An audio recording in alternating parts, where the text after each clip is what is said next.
Hello guys, আজকে আমরা চলে এসেছি অযোধ্যার বামনি ফলস।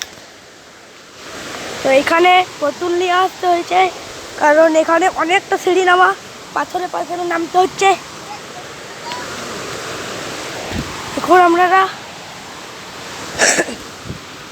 এখানে এতটা ঝর্ণা দেখার জন্য আসতে সব মানুষের, আমরাও এসেছি ঝর্ণা দেখতে।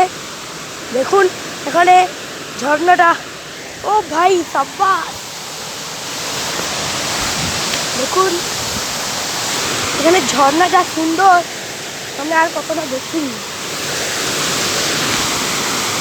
তো দেখুন আপনারা, এতটা এসে আমরা হাঁপিয়ে গেলাম, তার জন্য একটু রেস্ট নিচ্ছি।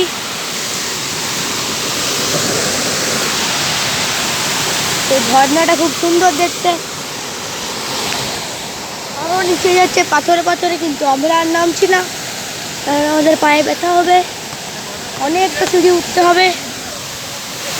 তো আজকের মতো বাই।